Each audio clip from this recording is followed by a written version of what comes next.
que Cristo nos habita, no nos visita, nos habita. Una vez que Él viene, hace una morada en nosotros. Diga gloria a Dios. Porque si Dios ha de juzgar, es la intención del corazón más que un acto.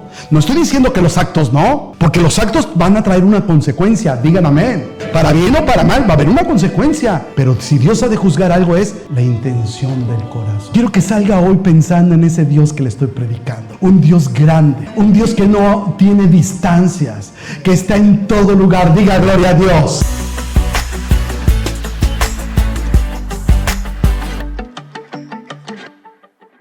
¿A cuántos les gusta pensar? Yo creo que la mayoría nos gusta pensar. Por eso hemos avanzado en el conocimiento de la palabra, porque nos gusta pensar. Ahora, no se trata de cultura, no se trata de estatus, no, se trata de la persona. ¿Cuántos saben que hay gente que no le gusta pensar? Oye, se rompió el tubo del agua, contraten a alguien. Pero cámbialo tú. Ay, no, contraten a alguien. No le gusta pensar. Se descompuso el carro, no hacen ni el intento por ver qué es lo que le pasa, sino contrata a un mecánico, porque no les gusta pensar. O en el trabajo, si algo pasa en el trabajo, usted dice, ay no, ¿qué? Traigan un experto, pero es a veces algo muy sencillo. Entonces, debemos de ser gente pensante. ¿Cuántos dicen amén? Gente que nos gusta pensar, que no en Chilangolandia dicen que no te doren la píldora. Que no te den un choro y tú, sí hermano, sí, no, piensa lo que te estoy diciendo. Porque una vez que tú lo piensas, una vez que lo razonas, lo entiendes. Y una vez que lo entiendes, entonces viene un cambio. Mientras no lo entiendas, no hay un cambio. Solamente eres una persona que repite lo que oye, porque no piensa. El libro de Job, en el último capítulo dice, hablaba lo que no entendía, mas ahora mis ojos te ven. Yo te preguntaré y tú me enseñarás. Otra vez, ¿qué dijo Job al final? Antes hablaba lo que no. Eso quiere decir que podemos hablar cosas que no entendemos. Entonces hay que entender, y para entender hay que pensar, y todo parte de ahí. ¿Vamos a pensar hoy? Vamos a abrir la palabra del Señor en Primera Carta a los Corintios, capítulo 2, versículo 14 al 16. Pero el hombre natural no percibe las cosas que son del Espíritu de Dios, porque para él son, ¿qué? Locura, y no las puede entender. De lo que estamos hablando, no las puede entender porque han de discernirse espiritualmente. Versículo 15. En cambio, el espiritual juzga todas las cosas, pero él no es juzgado de nada. O sea, Dios no es juzgado de nada. Porque, versículo 16, porque ¿quién conoció la mente del Señor? ¿Quién la instruirá? Mas nosotros tenemos la mente de Cristo. Cuando usa esta frase es en una manera corporativa. O sea, no es individual. Está diciendo nosotros. No dice yo, dice nosotros. Es corporativo, es en grupo, no es individual. Nosotros, grupo, tenemos la mente ¿de quién? De Cristo. Por eso cuando estamos juntos, soñamos. Cuando estamos juntos, hermano, y si llevamos unos lonches al hospital y por ahí evangelizamos y no falta quien diga, no hermano, yo he visto gente que vive en condición de calle bajo el puente, ¿por qué no vamos a evangelizar allá? Cuando estamos juntos, porque tenemos la mente de Cristo. Cuando estamos juntos, surgen pensamientos del corazón de Dios. Cuando estamos juntos, nosotros tenemos la mente ¿de quién? De Cristo. Por eso es muy, muy bello estar juntos. Por eso dice, mirad cuán bueno y cuán delicioso es habitar los hermanos, ¿qué? Juntos. ¿En qué? Armonía. Ahí es donde Dios se manifiesta. ¿Cómo pasar del yo al nosotros? Yo me alegré, yo es orgullo, jactancia, me alegré, ustedes, gozo, alegría, gozo. Yo me alegré con los que me decían, grupal, corporativo. Yo me gocé con los que me decían, a la casa de Jehová iremos. ¿Cómo pasar de un yo a un nosotros? Hacer morir el yo, alegrarme con mis hermanos, aunque usted tenga cara así como, sí hermano, estoy muy contento. Pues avísale a tu cara, ¿no? Estar contentos, compartir el gozo, compartir la alegría. Nosotros tenemos la mente de Cristo. Por eso cuando estamos sentados a la mesa, como, qué rico, ¿eh? Sí estuvo delicioso el ceviche, el aguachile. No, los que no vinieron se la perdieron, pero hasta hubo moscas ahí en el aguachile. No, rico todo. Pensamos que eran pasas, pero no. Todo estuvo rico, pero Pero ¿sabe qué es lo más delicioso? El compartir experiencias, el escuchar. Cuando escucho a mi hermano Juan, cuando escucho a su esposa o mi esposa habla, yo hablo, y a veces hay puntos que son ríspidos, que se lijan, y es ahí donde dice fierro con fierro, fierro pariente. No, ¿verdad? No sé. No, así no dice. Dice fierro con fierro, ¿qué? Se afilan. Entonces quiere decir que cuando yo expongo mi conocimiento con alguien que tiene conocimiento, el conocimiento se afila, nos afilamos, nos hacemos más afilados. ¿Sí me estoy explicando? O sea, no seas sabio en tu propia opinión. Fíjate de todo tu corazón, con toda tu alma del Señor, sí, pero también expon tu palabra, expon tu conocimiento para que seas guiado, seas reprendido, seas confrontado o seas afirmado. Sí, es cierto, hermano, lo que tú dijiste, wow, afirmado. Yo sabía que tenía la razón, pero bueno, lo que tú me dices me afirma todavía más. Pero lo que tú me compartes me enriquece todavía más, me afila en la vida. Digan amén. Entonces, es muy importante el estar juntos, pero no cerrarnos, sino abiertos a pensar. Pero Hebreos capítulo 1, versículo del 1 al 4 dice: Dios, habiendo hablado muchas veces y en muchas maneras, en otro tiempo, a los padres, ¿por quién? Por los profetas. En otro tiempo, en el tiempo pasado, habló de muchas maneras. Habló en figura, habló en sombra.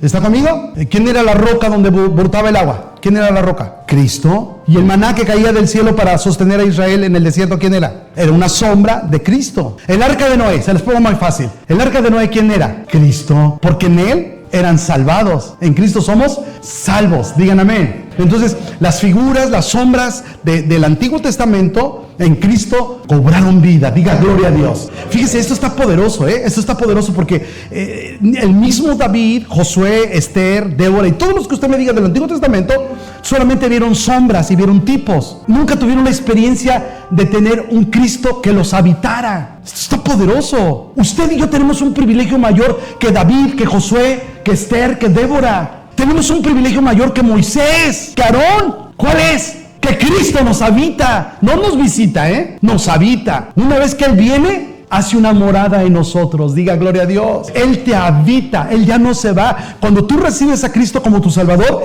tú lo recibes permanentemente. Diga gloria a Dios. Usted es la iglesia. Levante la mano a los que son la iglesia. ¿Estamos pensando? Cuando Cristo venga, no se va a arrebatar un edificio. O va a entrar y ya no va a ver las sillas. Ya vino el arrebatamiento. ¿Por qué? Ya no hay sillas. No, las sillas ahí van a estar. ¿Quién va a desaparecer? La iglesia. ¿Y quién es la iglesia? Nosotros. ¿Por qué? Porque Él nos habita. El Espíritu te habita. En el Antiguo Testamento el Espíritu Santo venía y se iba. Los visitaba y se iba. ¿Está conmigo? Hay que cantar. ¿Para qué? Para que descienda. David puso un grupo de alabanza que cantara en el tabernáculo 24 horas. ¿Cuál era la idea? Que David puso un grupo de alabanza que cantara 24 horas para que la presencia de Dios se mantuviera en el tabernáculo. Porque a través de la alabanza Él descendía. Pero dejaban de cantar y de adorar y se iba. Vamos a cantar. Descendía. Dejaban de cantar. Se iba. ¿Qué dijo David? No, voy a poner varios grupos de alabanza que estén cante y adore para que Dios se mantenga. Pero hoy usted cante o no cante, Él ya está en nosotros. Diga gloria a Dios. Él ya no te abandona, Él ya no se va, Él está contigo de continuo. Diga gloria a Dios. Ahora, eso es muy importante entenderlo porque cuando usted entiende que el edificio, las bancas, el instrumento, el micrófono, no es la iglesia, sino soy yo, entonces las cosas cambian. ¿Por qué? Porque yo he visto muchas personas que cuando van llegando a la iglesia, el edificio, y van a entrar, si vienen peleados el esposo o la esposa, ya cálmate, ya llegamos a la casa de Dios, ya llegamos a la iglesia, ya cálmate. Y ponen modo pausa, ¿no? En modo pausa. Y se meten. ¿Cómo están, hermano? Bendecidos, hasta cambian. Bendecidos. Pásale, mi amor. Sí, mi vida. Ay, uy, ¿no? Salen de la reunión, se suben a su carro. Ahora sí que traes sol, ¿no? Quitan la pausa. ¿Por qué? Porque dicen, es que estábamos en la casa de Dios. Y esa mentalidad la hemos usado por muchos años. Creer que un lugar hace la casa de Dios. No, la casa de Dios eres tú. Y cuando tú vas a la playa, tú eres la casa de Dios ahí. Y cuando estás en tu casa, Dios está ahí contigo. O sea, Dios no te va a dejar. Y el mismo Dios que está ahorita aquí, está allá afuera, en tu carro, en tu trabajo, en la playa. ¿Ya lo pensó? ¿Ya lo entendió? ¿Ya lo entendimos juntos? Diga gloria a Dios. De decir, ¡y qué tremendo! Entonces él me oía cuando le gritaba a mi esposo y le aventaba el sartenazo. Sí. Cuando se pone usted de tóxica, ahí está el Señor. Bueno, ya no les voy a decir más. Entonces, habiendo hablado en otros tiempos a los padres por los profetas, versículo 2, en estos postreros días nos ha hablado, ¿por quién? Por el Hijo. Ya no hay profetas, Dios sigue hablando, el don profético está activo, amén, pero hoy está hablando a través del Hijo. ¿Y quién es el Hijo? La palabra, el verbo se hizo carne. ¿Quién era? ¿Quién es? Cristo, la palabra. Hoy nos habla a través de la palabra. Diga gloria a Dios. Sí, versículo 3. El cual, siendo el resplandor de su gloria y la imagen misma de su sustancia, y quien sustenta todas las cosas con la palabra de su poder, habiendo efectuado la purificación de nuestros pecados por medio de sí mismo, se sentó a la diestra de la majestad en las alturas. Versículo 4. Hecho tanto superior a los ángeles, cuando heredó más excelente nombre que ellos. Un milagro, una señal. Un milagro y una señal son muy parecidos, pero no es lo mismo. Un milagro es la expresión de su poder. Otra vez. ¿Un milagro qué es, amados? La expresión del poder de Dios. Para que tenga una idea más clara, si alguien viene enferma o enfermo hoy, o viene con una circunstancia adversa, vamos a orar al concluir el mensaje y vamos a ver la expresión de Dios a través de su poder. Entonces, es la expresión de Dios en su poder. ¿Y una señal, amados? ¿Qué es una señal? Una señal es un milagro con un mensaje. Una señal es un milagro, pero con un mensaje. Y si usted lee los evangelios, Mateo, Marcos, Lucas y Juan, cuando usted lea los 4 evangelios, va a haber diferencia en la expresión. Si usted quiere entender la cronología de Jesucristo, vayamos a Lucas. Lucas lo describe perfectamente, pero Juan es detallista. Juan es elocuente y hace resaltar las señales que hizo Jesucristo. Y las marca como señales, o sea, como un mensaje. Ahora, ¿por qué me voy a basar en el Evangelio según San Juan? Porque Juan es el único hombre de los 4 evangelios. Juan es el que escribe este evangelio después de haber estado en la isla de Patmos, después de recibir la revelación del Apocalipsis. O sea, Juan ya venía extasiado, venía entendido, venía, ¿cómo se puede decir? Afinado de lo que era la revelación de Dios. O sea, él ya estaba como encauzado, encaminado, entendido, familiarizado con las señales y prodigios que salían del Señor Jesucristo. ¿Está conmigo? Entonces, por eso me estoy refiriendo a Juan. Ahora, mire, el tema de hoy, el tema que les quiero compartir es la supremacía de Jesucristo. ¿Por qué yo tengo que pensar en esto? Porque esto me da identidad. Esto me hace ver o entender dónde estoy parado y en qué he creído. La primera supremacía de Jesucristo está en Juan capítulo 2, versículo del 6 al 11. Y estaba allí 6 tinajas de piedra para el agua, conforme, todos digan, el rito de la purificación. Había, ¿cuántas tinajas? Vuelvo a leer. Estaban ahí 6 tinajas. Cuando Jesucristo convirtió el agua en vino. ¿Sí han oído hablar de eso o no? Es una historia muy común. Bien, el punto, mis amados, es que cuando Jesús manda a traer las tinajas, la Biblia describe que estaban, ¿qué? Vacías, y que estaban destinadas conforme el rito para la purificación. Entonces, quiere decir que un ritual, y ayer lo platicábamos en la mesa, las costumbres, los rituales, los hábitos producen ¿qué? Vacíos. Eso anoche lo platicábamos, ¿se acuerdan? Que a veces en una pareja los rituales, los ritos, la costumbre producen vacíos. O sea, ¿ya cuántos años tienen de casados? No, por ejemplo, yo ya voy para 12 años de casado, ¿no? Entonces yo me doy cuenta que a veces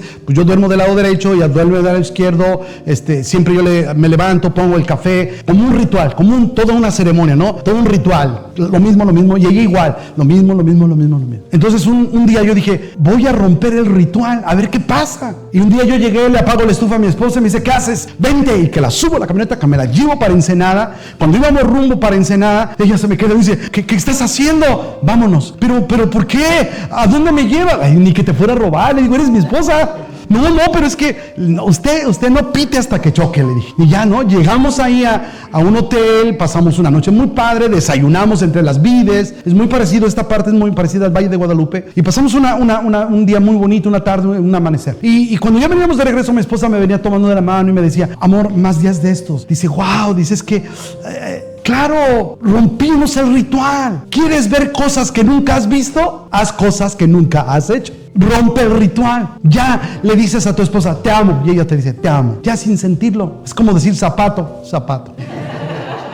Ya, es lo mismo, ya no hay esa, atrás de ese te amo ya no hay un sentir real. ¿Por qué? Porque el ritual produce vacíos. Y entonces trajeron las tinajas que conforme al rito estaban vacías, destinadas para la purificación. Y entonces Jesús dijo, llenadlas de agua. Estoy describiendo del versículo 6 al 11. Llenadlas de agua. Vinieron y obedecieron, las llenaron de agua. Y cuando las llenaron de agua, el Señor Jesucristo les dice a los sirvientes, llevarlas ahora al catador de vinos, al maestresala, o sea, la máxima autoridad que sabe de vinos. Y cuando se los llevan, lo probó y dice, ¿de dónde sacaron este vino? Es el mejor vino que hay en la fiesta. Dice, esto no es normal, esto no es, dice, regularmente sacan el mejor vino al principio, ya que están tomados, que ya no se dan cuenta de la calidad de vino, el vino de más baja calidad lo pasan al final. Pero esta vez dice, al contrario, han sacado el mejor vino para el final. Entonces dice la Biblia, en estos versículos, que Jesucristo hizo estas señales y que aún sus discípulos creyeron en él. Ahora, ¿en cuánto tiempo Jesús convirtió el agua en vino? ¿Están pensando? Pregunto, ¿en cuánto tiempo Jesús hizo el agua en vino? ¿Tendrá algún número? Hablen sin miedo. El hermano Juan los regaña, hermano. Siento como que los tiene asustados, o no sé. ¿En cuánto tiempo se convirtió el agua en vino? Una idea que usted tenga. Un segundo, al instante. Hoy en este tiempo, ¿en cuánto tiempo se puede convertir el agua en vino? Hoy en este tiempo. Ahí están las vides, aquí cerca. Está fácil. Para que esa vid produzca la uva, tiene que esperar la lluvia, el temporal, crecer, ser cortada, meterla en prensa, exprimirla. ¿Y cuánto tiempo? ¿20 años? ¿10 años? ¿15 años para un buen vino? La supremacía de Cristo está sobre el tiempo, porque hoy ocupamos años para convertir el agua en vino. Él no ocupó años. Él en un segundo, como ustedes bien dicen, al instante, convirtió el agua en vino. Quiere decir que Dios está sobre el tiempo. La supremacía de Dios está sobre el tiempo. Digan amén. Usted y yo no. Usted y yo estamos sujetos a un tiempo, ¿cierto o no? Si yo me veo en el espejo hoy en la mañana y luego los espejotes del hotel, ¿no? Y te avientan la luz así y veo mis patas de gallo que ya parecen rodillas de elefante. Y digo, oye amor, ¿y esta arruguita? Dice, ay mi vida, me dice, te voy a comprar una crema. ¿Sí me estoy explicando? O sea, nosotros estamos sujetos a un tiempo. Ya te truenan las rodillas, ya cuando te sientas haces, oh. No, y cuando te levantas pareces matraca. Ay hermano, se está desarmando, ¿no?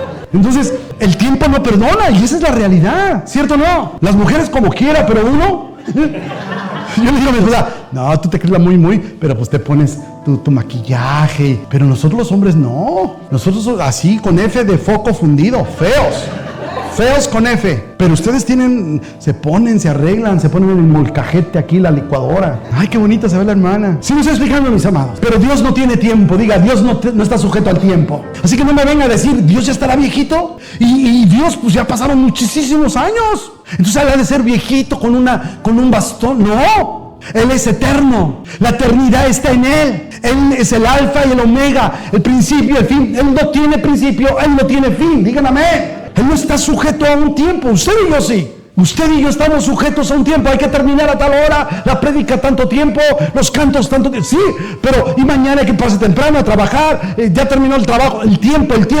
Llegó el día del pago de la renta, los biles y santo. Y retiembre sus centros la tierra. Y me quedo pensando y digo, uno está sujeto a un tiempo, pero Dios no está sujeto al tiempo. Él puede hacer un milagro en un instante. Lo que usted dice, bueno, voy a tomar este medicamento o voy a tomar estas pastillas o estas hierbas y de aquí a un año igual ya se me quita la mancha o la reuma o ¿no? ¿Sí está conmigo? O es de época más moderna. Lo interesante de esto es que Dios puede hacer un milagro en un instante en tu vida. Él puede hacer la obra en un instante, porque Él es el Dios del tiempo. Su supremacía está sobre el tiempo. Diga gloria a Dios. Juan, ahora vamos al capítulo 4. Estábamos en el capítulo 2, capítulo 4, versículo 48 y 52. ¿Está conmigo o ya se fue a almorzar, a desayunar? Versículo 48 al 52. Entonces Jesús les dijo, si no vieres señales, ¿si no vieren qué? Diga fuerte, señales. ¿Qué es lo que hace Juan? Resalta las señales, que son milagros, sí, son milagros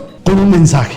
El mensaje del agua en vino, ¿cuál fue? Que su supremacía está sobre el tiempo, que Él no está sujeto a un tiempo, que Él puede hacer la obra en un instante. Diga gloria a Dios. Versículo 48 al 52. Entonces Jesús dijo: si no vieres señales y prodigios, no creerían. Versículo 49. El oficial del rey dijo: Señor, desciende antes que mi hijo muera. Jesús le dijo: ve, tu hijo vive. Y el hombre creyó la palabra que Jesús le dijo y se fue. Versículo 51. Cuando ya él descendía, sus siervos salieron a recibirle y le dieron nuevas, diciendo: tu hijo vive. Versículo 52.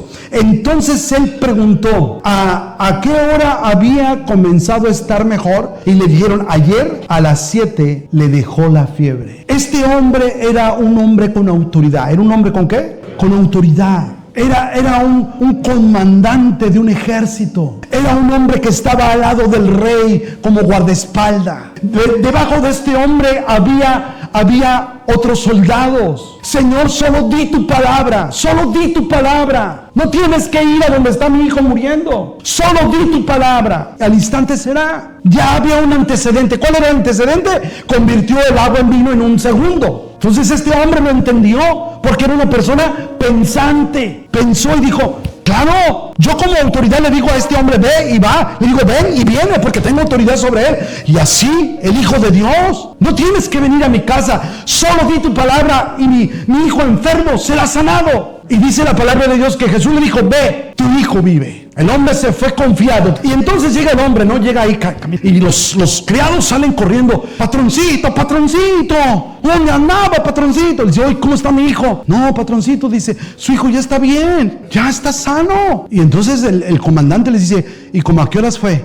Pues eran como las 7 de la tarde. Dice: a esa hora Jesús dijo. Digan gloria a Dios. La supremacía de Jesucristo está sobre el tiempo. Número 2, la supremacía está sobre el tiempo y sobre la distancia y espacio. La supremacía de Dios está sobre el tiempo y espacio. Distancia y espacio. Él está hoy aquí, está en Tijuana, está en Guanajuato, aunque la vida no vale nada. ¿Sí está conmigo? Él está en todo lugar, digan amén. Así que si usted tiene un enfermo, un conocido enfermo, enferma, un familiar enfermo en un hospital, una prisión, en otra ciudad, hoy usted entienda: yo entiendo que Dios, su supremacía está sobre la distancia y sobre el espacio. Solo di tu palabra, Señor. Y el enfermo que está allá en otro país, en otra ciudad, al instante será sanado. Solo di tu palabra. Porque ahora entiendo que tu poder y tu gracia y tu autoridad está sobre la distancia, está sobre el tiempo. A ti no te detiene la distancia.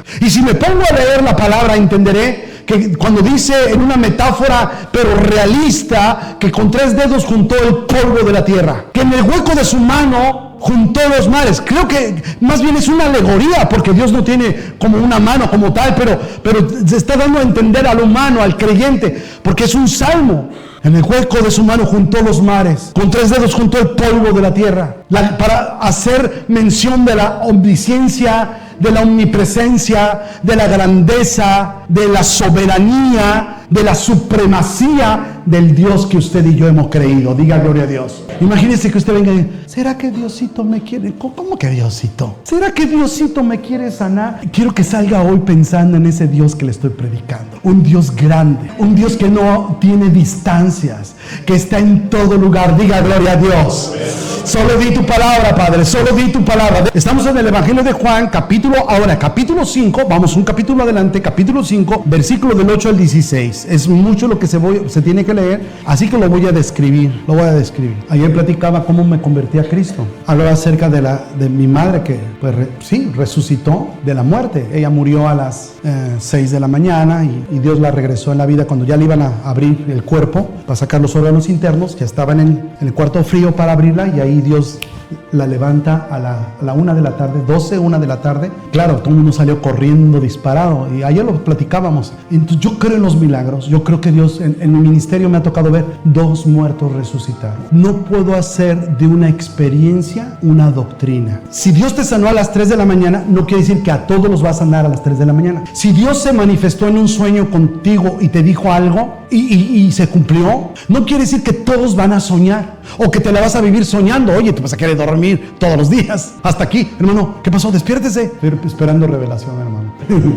Entonces, aquí lo importante es que no puedo hacer de una experiencia una doctrina. De la palabra sí, de Cristo sí, de lo que Él me habla sí. ¿Está conmigo? Ese es el fundamento. La palabra del Señor es el fundamento, no la experiencia, no lo que yo viví. Pero es que al hermano Elías su madre resucitó. Sí, resucitó. Y salimos del ¿cómo se llama? Sí era velatorio, pero en la parte del sótano es donde... Sí, era donde abren los cadáveres y les meten formol. Es que no sé cómo se les dice acá. Como la morgue, vamos a ese término. De ahí salí con mi madre del brazo, caminando y con su bata del Seguro Social. Y ahí va mi mamá riéndose. No, hombre, mi papá se cayó por allá, mi hermano por allá. Y los camilleros cayeron de rodillas haciendo un rosario. Y yo bien contento con mi madre caminando. Yo no sé de la vida y la muerte. Lo único que sé es que Dios tiene poder sobre la muerte. Y que Él sigue siendo el mismo ayer, hoy y por los siglos. Denle un aplauso al Señor Jesucristo.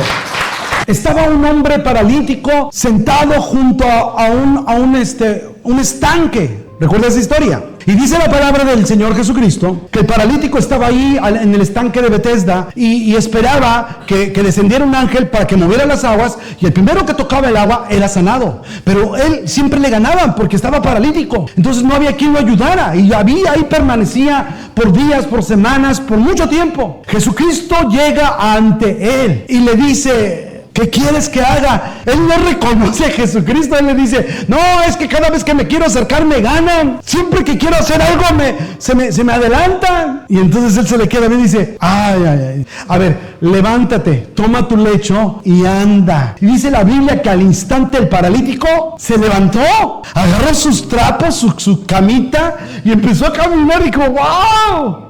¿Pero qué creen? Cuando diga la frase, todos dicen: ¿listos? Igual y los contratan en Hollywood para sonorizar películas. Pero era sábado. Así. Muy bien. Pero era un día de reposo. Yo también hice eso. Sí.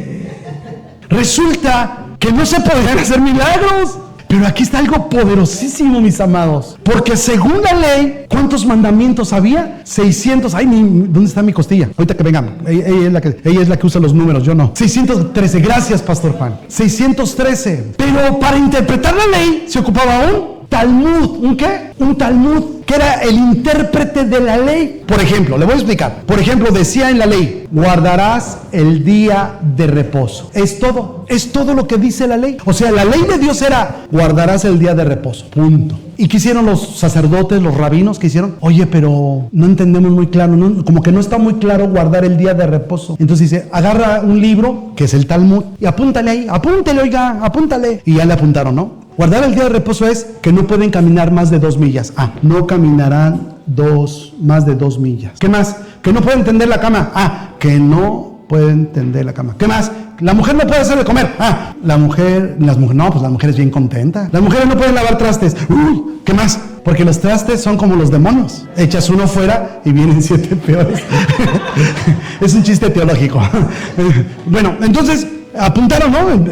Pero eso que se agregó en el Talmud ya no venía de Dios. ¿Está conmigo? Por eso cuando Jesús sanaba a un paralítico, no estaba infringiendo la ley. Lo que infringía era la ley del hombre que le había agregado. ¿Está conmigo? Por eso Jesús los tachaba de hipócritas, fariseos hipócritas, sepulcros blanqueados por fuera, por dentro llenos de podredumbre. Por eso Jesús los tachaba tan duro. ¿Está conmigo? Porque si Dios ha de juzgar algo, es la intención del corazón más que la acción. Atención con eso. Otra vez, si Dios ha de juzgar algo en nosotros, es más la intención del corazón que el acto. Y ayer ponía el ejemplo del hijo pródigo y les preguntaba a los hermanos: ¿quién pecó más? ¿El hijo pródigo que se gastó toda la herencia y que venía de meterse con mujeres y gastarse todo el dinero y emborracharse, y vino y le pedía perdón a su papá, pero adentro de la casa había el hermano mayor que estaba enojado y dijo: oye, papá, le haces fiesta a mi hermano y yo siempre estoy contigo y ni siquiera un borrego me has matado y no se vaya, papá? ¿Y qué le dijo el papá?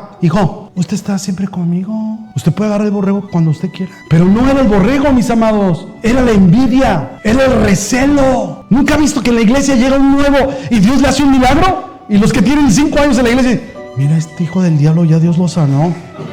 Y yo que tengo aquí y que pago mis diezmos, no. Cuidado, no seas el hermano mayor. Porque si Dios ha de juzgar, es la intención del corazón más que un acto. No estoy diciendo que los actos no, porque los actos van a traer una consecuencia. Digan amén. Para bien o para mal, va a haber una consecuencia. Pero si Dios ha de juzgar algo, es la intención del corazón. Por eso cuando Dios en la palabra dice, aquel que desea a la mujer de su prójimo, ya pecó. Es la intención del corazón, no el acto. Por eso, Señor, lleva todo pensamiento cautivo a tu obediencia. Que mi vida sea gobernada por tu espíritu, no por mis emociones, no por Elías. Elías que no se gobierne por sí mismo, que tu Espíritu Santo gobierne Elías. Yo necesito ser gobernado. Ni mi mujer que me gobierne. Ay, mi mujer me quiere gobernar. No sé. Gobiérname tu Espíritu Santo. Y Jesús lo sana el día de reposo y entonces el hombre se va y los fariseos lo ven. ¿A dónde vas, compa? ¿A dónde vas? Y entonces dice la Biblia que el que había sido sanado, pues llevaba ahí su catre cargando sus cobijas. Y dice, no, es que yo estaba paralítico. Sí, nos acordamos de ti, pues tienes un montón de tiempo ahí. Ya está ahí lama, ahí donde estabas, ahí, mira, hasta dejaste húmedo. Sí, pero es que vino un hombre y me sanó. ¿Quién? No, pues no sé. ¿Cómo era? Chulada de hombre. ¿Pero cómo se llamaba? No sé, ya te dije que no sé. Te vamos a dar unos azotes. Pues hagan lo que quieran, pero es que no sé quién es. Y los detuvieron los fariseos. ¿Cómo que te sanaste el día de reposo? ¿Cómo? El día de reposo, válgame. Y entonces ya lo dejan ir. Y el ex paralítico ahí va caminando. Y Jesús se lo encuentra entre la multitud. ¿Qué hubo, compa? Bueno, no le dijo así, ¿no? Jesús le dijo, ¿qué pasó? Y entonces el paralítico le dice, tú fuiste el que me sanó. ¿Cómo te llamas? Me llamo Jesucristo. Yo soy Jesús. ¿Y qué cree que hizo el paralítico? Ya sé quién. ¿Cómo te llamas? ¡Ey! ¡Acá está! El lugar. Oye, agradecido debería estar, pero al contrario, ¿qué hizo? Lo acusó. Y eso es lo que hace la religiosidad, es lo que hace la religión. La religión te acusa, la religión te condena, la religión te dice, te vas a ir al infierno, caldera número 5, sección 4. O sea, la religión no te da chance, ¿cierto o no? El legalismo, la religiosidad, pero Cristo no vino a predicar una religión, porque Él es el Dios sobre todos los dioses. Tercero, la supremacía de Cristo está sobre la religiosidad, sobre la religión, sobre los dogmas, sobre las costumbres religiosas de la gente. Su supremacía está mucho más arriba. Los fariseos quisieron aprenderle, los fariseos quisieron destruirle. No, Él estaba mucho más arriba. Mientras tú te envuelvas en un mundo de religiosidad, no vas a alcanzar un tiempo de madurez. Te vas a quedar niño espiritual. Y un niño espiritual es inmaduro, pastores. Y es lo que yo estoy trabajando con los míos. Los estoy empujando a crecer. Vamos a crecer y vamos a crecer. Y mis mensajes siempre son con ellos de crecimiento. No es lo mismo un niño espiritual que un hombre ya espiritual. Porque cuando la Biblia habla de hijo, tiene 4 referencias para hijo. Ahí te necesito, mi amor. Primero es nepios. Y luego paidón, tecnón y juios. A la madurez. Vas creciendo hasta alcanzar la estatura del varón perfecto. El juios, la madurez. Un cristiano maduro que se puede reproducir, que ya no se mueve con doctrinas de hombre, o si lo dejan con la mano extendida, dice, hay que ser maduros. Pero hay niños espirituales que no los saludas, no, ya no regreso aquí. Son faltos de amor en esta iglesia. Ay, Dios. Es que el predicador que trajeron contaba muchos chistes y eso no es de Dios. Es que al predicador en la mañana le dieron de comida o de desayuno payaso. Pero por eso se trata de crecer, de avanzar. Un niño espiritual no madura, tiene una mente espiritual inmadura. Escuchen, esto es muy importante. Yo no sé aquí, pero allá en nuestros pueblos, allá en el rancho, resulta que los niños se hacen amigos imaginarios. Y aquí es donde sale mi esposa, donde ella se esconde y dice, no, por favor, no hagas eso. Y le digo a mi esposa, oye, mi amorcito, ¿tú tenías amigo imaginario cuando eras niña? Y dijo, sí. ¿Cómo se llamaba? Bueno, aquí que no oiga nadie. Tomás. Sí, ya me acordé. Y hablaba con un Tomás. Entonces la religión, ¿qué dijo? No, está endemoniada, porque habla con demonios. Una mente, escucha, esto es muy importante, amados. Según la psicología moderna, una mente inmadura, hay en los estudios que ha hecho sobre los niños que se están criando solos, que papá y mamá trabajan todo el día y regularmente el niño está solo todo el tiempo, crea un amigo imaginario, una amiga imaginaria, porque es una mente inmadura. Las mentes inmaduras van a crear amigos inimaginables. ¿Sí está conmigo? Trasladémoslo a lo espiritual. Imagínese un cristiano de 20 años, pero que no ha crecido, sigue siendo niño espiritual. Ya tiene 20 años en la iglesia, pero no ha querido crecer. Sigue todavía con sus emociones a todo lo que da, de todo se siente, de todo se enoja, deja de asistir a la iglesia y le dicen el arco iris porque sale cada vez por allá que llueve. ¿Qué pasó, hermano? ¿Llora? No, pues es que ya los perdoné, hermano. Por eso regresé. Ay, gracias. No, ya. Entonces, un cristiano inmaduro va a crear enemigos imaginarios. Va a crear enemigos imaginarios que un cristiano inmaduro va a crear en su mente enemigos imaginarios. No, es que le caigo gorda a la hermana. Tú no sabes, pero ¿por qué dices eso? Pues es que yo estoy bien bonita. Y tú, pues, ¿de dónde, hermana? O los hombres cristianos inmaduros. No, es que a mí me tienen envidia por la troca que traigo, por el mujerón que tengo. Todos me envidian en la cumbre. No, amigo, te estás haciendo enemigos imaginarios, porque es una mente inmadura. Cuando tú creces en Cristo, cuando permites que la obra de Cristo sea edificada en tu vida y creces, desaparecen los enemigos imaginarios y empiezas a ver a todos como tus hermanos. La supremacía de Jesucristo sobre lo religioso, sobre el legalismo, sobre los formalismos. Cristo está sobre todo eso. Digan amén, diga gloria a Dios. Juan capítulo 6, está ahí en Juan capítulo 6, versículo 11 al 14, y ahí está hablando acerca de la alimentación de los 5,000. Dice la palabra del Señor que estaba él con toda la gente y vienen los discípulos y dicen: Señor, despídelos porque ya tienen hambre. Algo parecido ahorita, ¿no? Ya, despídelos porque tienen hambre. Y entonces Jesús dice: espérate. Y ahí va pasando un joven y tomó Jesús aquellos panes y habiendo dado gracias, los repartió entre los discípulos entre los que estaba. Y el versículo 12 dice: cuando se hubieron saciado, dijo a sus discípulos: recoged los pedazos que sobraron para que no se pierda nada. Voy a leer hasta ahí porque está en un versículo anterior. Eran 5 panes y 2 peces. ¿Estamos claros que 5 más 2 son 7? Pero si yo les dijera que no, que en las matemáticas de Dios 5 más 2 no son 7, yo le digo a mi esposa: abusada, mija, porque en Cristo las matemáticas ya no funcionan, porque 5 más 2 no son 7.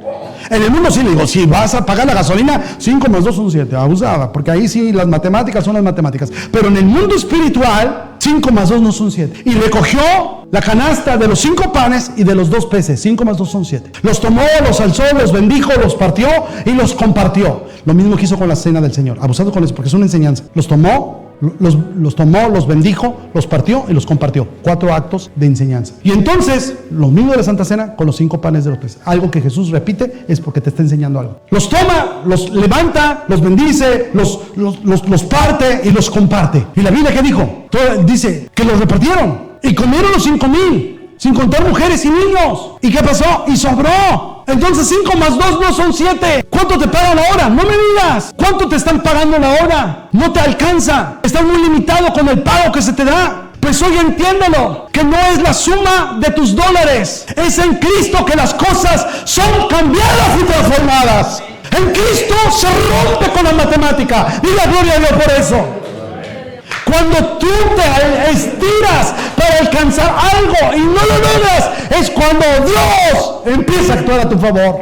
No se trata de ti, se trata de Cristo. Es Cristo en mi finanza, es Cristo en mi matrimonio, es Cristo en mi trabajo, es Cristo en mis pagos, es Cristo en todo. Diga gloria a Dios.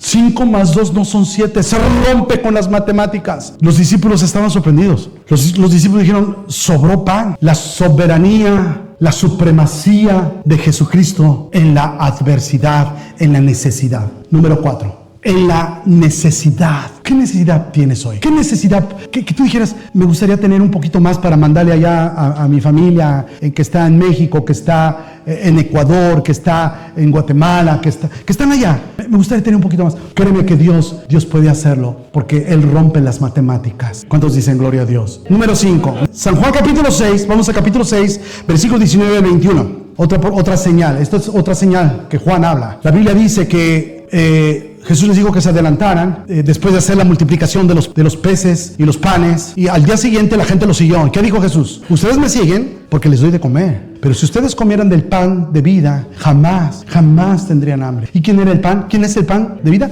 Cristo Jesús. Y entonces él se aleja de ellos. Los discípulos se adelantan en la barca y de pronto en la oscuridad ven que alguien viene caminando sobre el agua y dicen, ¡ay, mamacita linda, un fantasma! Y él dice, ¡yo soy! Y ellos dicen, es la voz del maestro. Y a medida que se acercaba, ellos se dieron cuenta que era Jesucristo de Nazaret. Diga gloria a Dios, diga gloria a Dios. La supremacía de Jesucristo en la gravedad, camina sobre el agua. Diga gloria a Dios. Dios no está sujeto a las leyes naturales. Él no está sujeto al tiempo. Hoy hay un buen sol, Dios se va a mover. ¿Está lloviendo? No creo. Porque cuando hace calor, se nos aguada la fe. Y cuando hace frío, se nos entume la fe. Pero Dios no es así. Dios no está sujeto al tiempo. Dios se mueve como Él quiere, porque Él está sobre el tiempo, sobre la gravedad, sobre toda ley física. Dios está por encima. Número 6, Juan capítulo 9, versículo del 5 al 12. Y Jesús ya se baja de la barca, descansan, y Jesús entra en la aldea, en un pueblo, y está un hombre ciego. Jesús se acerca a él. Jesús escupe, usa su saliva en la tierra y la pone, hace barro y lo pone en los ojos del joven y manda que lo lleven para que se enjuague. Y la Biblia dice que recibió la vista. La pregunta aquí es, ¿nunca se ha preguntado por qué Jesús usó su saliva en la tierra? En aquel entonces se creía que el César o los grandes reyes, su saliva tenía poder sanador. ¿Está conmigo? Porque los creían dioses. De hecho, ellos pensaban que eran dioses. Cuando Jesús pone su saliva en la tierra, está dando una demostración como diciendo, yo soy el Dios. Ahora, ¿usa un medio natural? Sí, es la tierra. Pero no te vayas ni con la tierra ni con la saliva. Vete con Cristo, el que hizo el milagro. Atención con esto. Me ha tocado estar en campañas evangelísticas de sanidad y milagros, donde oramos por personas y reciben milagros, paralíticos se levantan o personas enfermas son sanadas. ¿Y sabe algo? Hay veces que mi toallita se me pierde regularmente en esas campañas. ¿Usted por qué cree? Porque la gente dice, el trapito del hermano está ungido. ¿Qué ungido va a estar? Pero la gente se va con las cosas terrenales. Se queda con las cosas terrenales. ¿Está conmigo? No te quedes Una vez un hombre me dijo, no, voy a ir creo que era por Puebla, por allá, no recuerdo dónde, que había un agua que salía de un lugar y la gente iba por esa agua. ¿Sí era en Puebla? Sí, creo que hasta se secó el agua ahí, pero iban por su agua, que era ¿cómo le llaman? Agua bendita, agua milagrosa. Y usaban esa agua. Y iban de muchos pueblos y era un lugar súper visitado porque iban por esa agua. Y así en México hay lugares donde la gente tiene creencias de que ahí se apareció un ser resplandeciente y era un ángel y van y cortan un pedazo de rama y se lo llevan. Conozco gente que ha ido a Israel y vienen con sus botellitas. Es agua del Mediterráneo. Y yo, ¿por qué quiero esto? ¿Y esto qué? Es que ahí se bautizó Jesús. Pero solo fue un hecho histórico. Ahora Él nos habita. El ir a Tierra Santa no te hace más santo. El santo ya te habita. Mi esposa me dice, yo no entiendo cómo es posible que Pablo le dice a los Gálatas, que los menciona Gálatas insensatos, les dice a los santos, les dice santos a los Gálatas. ¿Por qué? Porque él no veía su insensatez, no veía lo que hacían, sino quién los habitaba, y quien los habitaba era el santo, que era Cristo y que es Cristo Jesús. Aunque haya hecho lo que haya hecho, usted diga, tú eres una santa. La supremacía sobre los medios naturales. Diga gloria a Dios. Ayer contábamos un testimonio acerca de cuando en el primer viaje misionero que tuvimos mi esposa y yo, predicando por la Baja California Sur, que se enfermó y le dio salmonela y le pusieron antibiótico. Amados, el antibiótico no le hizo. A esa ocasión yo pude entender algo, que el humano puede ponerte el antibiótico, puede ponerte la vacuna, puede darte el antídoto, pero a veces tu cuerpo no lo va a recibir, lo va a rechazar. ¿Está conmigo? Porque usted dice, ¿para qué quiero a Dios si tengo al doctor y tengo el medicamento? Sí, pero a veces el doctor no va a encontrar la enfermedad o el antibiótico no te va a hacer el efecto necesario. Es Dios entonces. Y es Dios a través de los medios naturales. Es Dios a través de esa vacuna, es Dios a través de esa pastilla, es Dios obrando a través de ese médico. No sé si me estoy explicando, mis amados, pero es Dios siempre, es Dios, es Cristo. Sí usa medios, usa los medios, sí, pero su supremacía está sobre todo eso. Diga gloria a Dios. Juan capítulo 11, versículo 32 al 34. Vienen y le dicen al Señor Jesucristo, tu amigo Lázaro está enfermo de muerte. Y Jesús decide quedarse un tiempo más. Vamos a quedarnos. Yo creo que los que le dieron el mensaje de que estaba muriendo su amigo han de haber dicho, oye, como que no entendió el mensaje del maestro, pero déjalo. Y dice la Biblia que pasando los días, Jesús vino a la tumba de Lázaro. Y cuando iba entrando a la zona, salieron la hermana de Lázaro, le dice, si tú hubieras estado aquí, mi hermano no se hubiera muerto. En el Medio Oriente, mis amados, no sé hoy, Pero en aquel entonces se consideraba una persona que moría hasta el tercer día. Se le daba un acta de difunción diciendo, está muerto. Por eso Jesús retrasa su tiempo para que se declare muerto y esté sepultado. Jesús llega con ella y le dice, ay, dice, tu hermano va a resucitar. Sí, dice, la resurrección de los muertos. No. A ver, ¿dónde está? ¿Dónde le pusieron? Y dice la Biblia que llegan a la tumba y manda a quitar la piedra, la roca que estaba ahí tapando. Y adentro de la tumba está Lázaro muerto.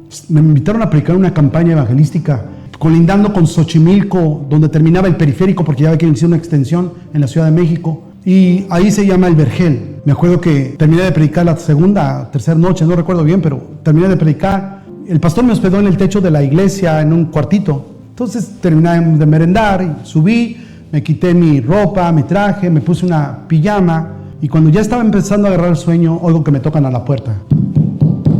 Y el pastor me dice, yo, hermano Elías, ¿qué pasó? ¿Puedo pasar? Pase. Y entró el pastor y dice, hermano Elías, dice, ¿qué cree? ¿Qué? Se murió el hermano fulano.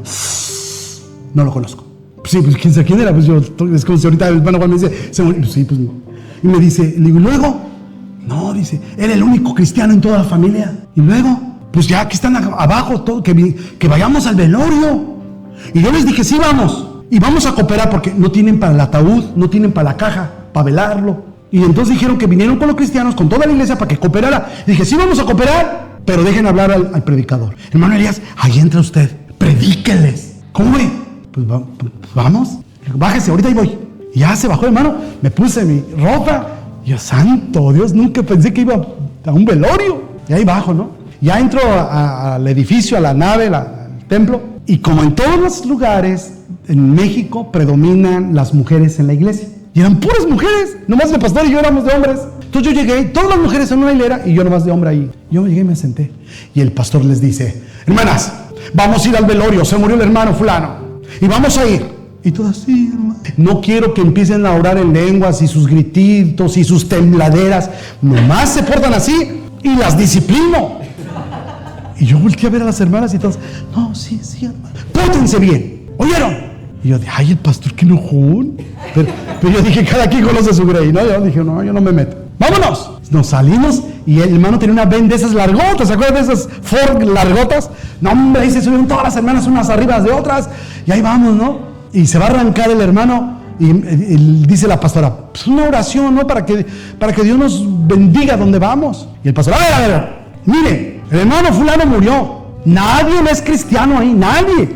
Hermano, no quieren a los cristianos. Nos están dando la oportunidad que el pastor, hermano Elías, predique. Pero nomás ustedes empiezan con su gritería y sus lenguas y su tembladera. Las disciplino. Y yo, santo Dios. ¿Entendieron? Y todas las mujeres, sí, amén, amén. Y me acuerdo que oraron, nos arrancamos, ahí vamos. Y ahí llegamos ahí a una vecindad. Y cuando nos íbamos a bajar, a ver, ¿a dónde van? Dice el pastor, ¿a dónde van? Siéntense. Nomás empiezan a pegar de gritos y a temblar. Miren que los disciplino. Yo, qué exagerado. Dije entre mí, bájense, vamos, en orden. Y ahí vamos, todas las hermanas entraron. Llegamos al velorio, mis amados. Al hermano lo tenían tapado ahí en una mesa y con sus manitas aquí. Y había un sacerdote, había unas monjas y había un montón de gente fumando. Toda la vecindad ahí, toda la familia. Ay, amados, vamos entrando y todas las mujeres llegan y se hincan alrededor de la mesa, se hincan y empiezan a orar. Y a temblar yo. Y el pastor dice, lo primero que les dije. No, amados, todos los de la vecindad empezaron a decir de maldiciones y yo, pues no nos quieren. ¿Y estás haciendo eso? Y movían al muerto, le ponían la mano y lo movían en el nombre de Jesús. Reprendemos espíritu de muerte. Y el muertito todo así. Y yo le digo, pastor, ¿nos vamos? No, que nos vamos, hermano Elías. Hínquese, no nos dejarlas solas. No puede ser. Y ya me acuerdo que me acerqué ahí y volteé a una hermana y me dice, aquí está su lugar, hermano Elías. Cállate, le digo. Ya me hinco ahí. Y el pastor se hincó a un lado de mí. Y yo dije, pues como ora el pastor, yo voy a orar, ¿no? Y el pastor, me acuerdo que tapó su rostro y dijo, Señor, no nos dejes avergonzados. Pero las hermanas estaban a todo lo que... Cuando vieron que el pastor se hincó y yo también, agarraron más vuelo.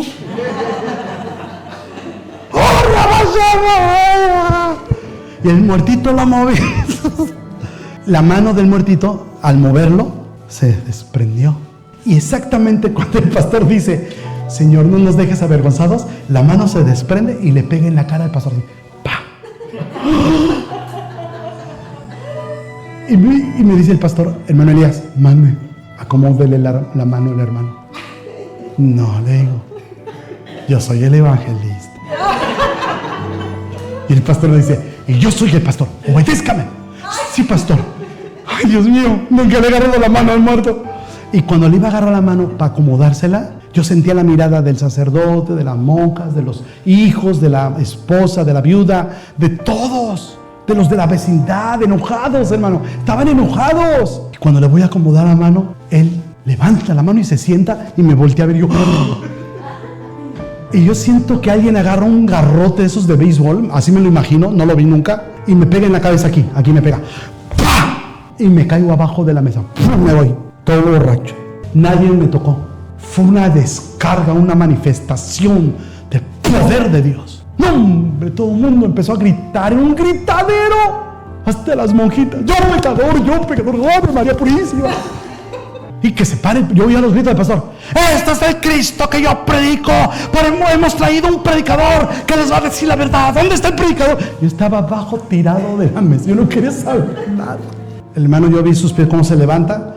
Y yo me asomé y se fue caminando a la cocina. Las hermanitas iban ahí con él. Lo llevaron a tomar agua porque pidió agua. Se convirtió. Al culto siguiente de la campaña estaba toda la vecindad. Y no era del Chavo del 8, pero estaba toda la vecindad, toda su familia. Porque cuando Dios hace un milagro, cuando Dios hace una señal, es porque tiene un mensaje que decir. Y el mensaje es que Él sigue siendo el Dios que está sobre la muerte. Está sobre la muerte. Usted y yo estamos seguros en Cristo. Ni lo alto ni lo bajo nos podrá separar de ese amor. Ni cuchillo ni espada. Ni el pasado ni el porvenir. Nada podrá separarnos del amor de Cristo. El Eterno vive y mora en nosotros. La muerte solo es un cerrar y un abrir de ojos delante del Rey de Reyes.